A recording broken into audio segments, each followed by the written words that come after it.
سبيل الدموع سبيل مريح تنهد يا صاحي كي تستريح. انس رضی اللہ تعالی عنہ ان النبی صلی اللہ علیہ وسلم احتجم وصلى ولم يتوضأ اخرجہ الدارقطنی ولینہ.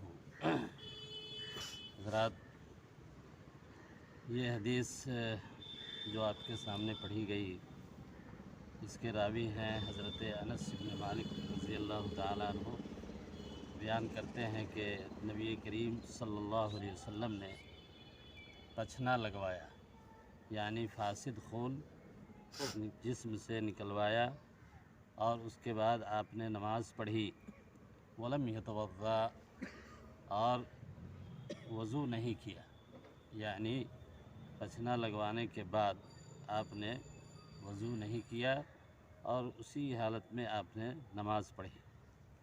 یہ حدیث ہے، اور اس حدیث کو امام دارقطنی نے روایت کیا ہے. اور امام دارقطنی نے یہ بھی لکھا ہے کہ یہ حدیث لین ہے. لین کے معنی ضعیف کے ہوتے ہیں، کمزور کے ہوتے ہیں.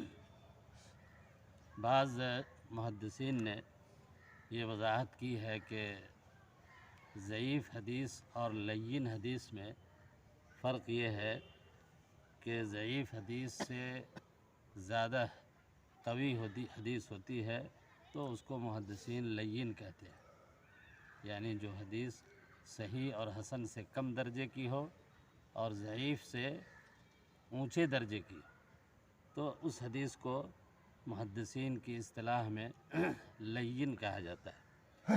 اور اس حدیث کے ضعیف ہونے کی وجہ یہ بتائی گئی کہ اس کی سند میں ایک راوی ہے صالح ابن مقاتل. یہ راوی ضعیف ہے، اسی لیے یہ حدیث ضعیف قرار پائی ہے. دوسری بات کہ اس حدیث میں جو الفاظ آئے ہیں اس میں سے ایک لفظ ہے کہ احتجم. احتجام کے معنی آتے ہیں عربی میں، احتجام ہے، اس کے معنی آتے ہیں اردو میں، یعنی جسم سے فاسد خون کو ایک مخصوص طریقے سے نکلوا دینا. اس کو حجامہ بھی بولتے ہیں، احتجام بھی بولتے ہیں، اور یہ علاج ہے. یہ بیماریوں کا، بعض جسمانی بیماریوں کا علاج ہے، اور یہ علاج پرانے زمانے سے چلا آ رہا ہے. عہد رسالت میں یہ علاج بہت معروف تھا. نبی کریم صلی اللہ علیہ وسلم نے کئی بار احتجام کا استعمال کیا، حجامہ کا استعمال کیا، اور اپنے جسم سے جسم کے بعض حصوں پہ پچھنا لگوا کر کے آپ نے خون نکلوایا ہے.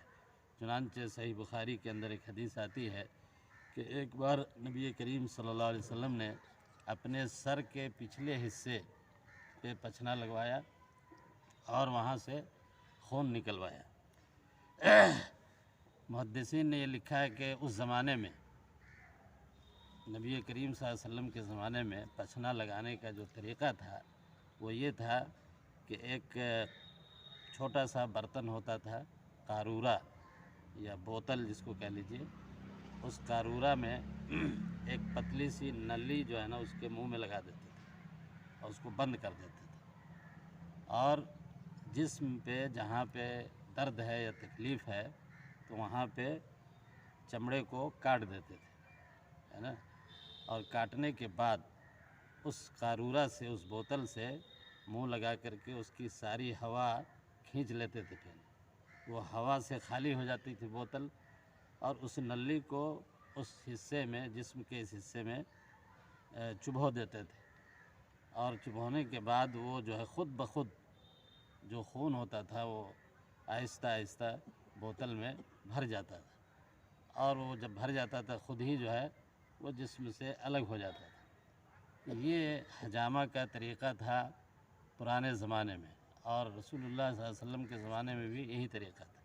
موجودہ دور میں یہ علاج بہت مشہور ہو گیا، معروف ہے، اور اب اس کے مختلف طریقے جو ہے نا رائج ہیں، مختلف طرح کی مشینیں اور مختلف طرح کے آلات اس کے لیے ایجاد ہو چکے ہیں، اور بڑے شہروں میں آپ دیکھیں گے کہ حجامہ سینٹر کے نام سے علاج کے لیے اس طرح کی بہت ساری چیزیں آ گئی ہیں۔ لیکن یہ علاج بہرحال یہ طب نبوی کا ایک حصہ ہے اور بہت مفید علاج اس کو بتایا گیا ہے۔ اس حدیث سے جو مسئلہ مستنبط ہوتا ہے وہ یہ کہ حجامت یا حجامہ یا پچھنا لگوانے سے وضو نہیں ٹوٹتا ہے۔ ایک دوسری بات اس سے یہ بھی معلوم ہوئی کہ جسم سے اگر خون نکل جائے پیشاب اور پائخانے کے راستے کو چھوڑ کر، جسم کے باقی کسی بھی حصے سے اگر خون نکلتا ہے، چاہے خون زیادہ ہو یا کم ہو، قلیل ہو یا کثیر، اس سے وضو نہیں ٹوٹے گا، ہے نا؟ چاہے خون جتنا بھی نکل جائے اس سے وضو نہیں ٹوٹے گا۔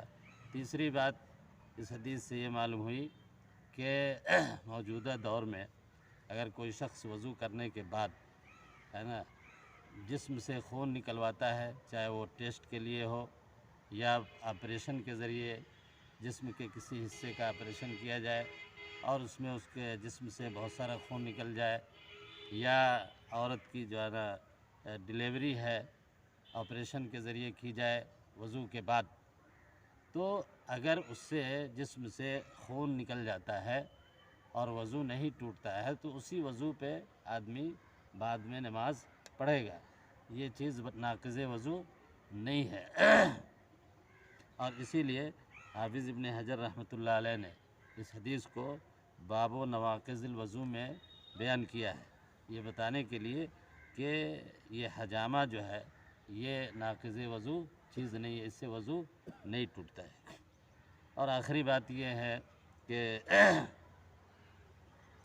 یہ جو حدیث ہے، جیسا کہ میں نے بتایا کہ یہ حدیث ضعیف ہے نا، سندن ضعیف ہے، لیکن اس کے باوجود حافظ ابن حجر نے اس کو اس لیے یہاں پہ ذکر کیا کہ یہ حدیث جو اصل قاعدہ ہے اسلام کا، جو شرعی ضابطہ ہے کہ انسان کا ہر حال میں وضو کرنے کے بعد اس کا وضو اسی وقت ٹوٹے گا جب اس کے لیے کوئی دلیل ہو، کوئی شرعی دلیل پائی جائے، تبھی جو ہے نا طہارت ختم ہوتی ہے نا۔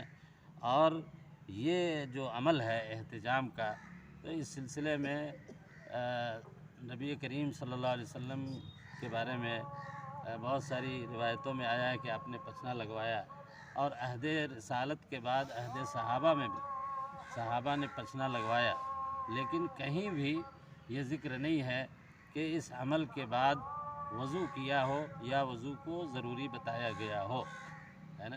اس لیے یہ حدیث اگرچہ اس کو حجت اگر نہیں مانتے ہیں، پھر بھی جو برات اصلیہ ہے، جو اصلی قاعدہ ہے شریعت کا کہ انسان کا وضو اسی وقت ٹوٹے گا جب اس کے لیے کوئی شرعی دلیل ہو، واضح دلیل ہو، اور کوئی دلیل نہیں ہے بلکہ دلیل اس کے خلاف ہے۔ حسن بصری رضی اللہ تعالیٰ عنہ کا ایک قول امام بخاری نے صحیح بخاری میں نقل کیا ہے کہ ما زالوا یصلون فی جراحاتہم، صحابہ کرام جو ہے مسلسل اپنے زخموں کی حالت میں نماز پڑھتے رہے، جنگ میں، غزوات میں، لڑائیوں میں صحابہ شریک ہوتے رہے، تو ان کے جسم پہ جب زخم لگتا تھا، خون نکلتا تھا، تو اس کے باوجود وہ وضو نہیں کرتے تھے، اسی حالت میں نماز پڑھتے تھے۔ بعض صحابہ کے بارے میں یہ بھی آیا ہے کہ نماز کی حالت میں ان کو تیر سے مارا گیا، ان کے جسم پہ کئی زخم آئے اور ان کے جسم سے خون نکلتا رہا اور وہ نماز پڑھتے رہے، ہے نا۔ تو یہ سارے دلائل اس بات کے لیے ہیں کہ جسم کے کسی بھی حصے سے اگر خون نکل جائے پیشاب اور پاخانے کے راستے کو چھوڑ کر، تو اس سے وضو نہیں ٹوٹے گا۔ وصلی اللہ تعالی علی نبینا محمد وعلی آلہ وصحبہ وسلم۔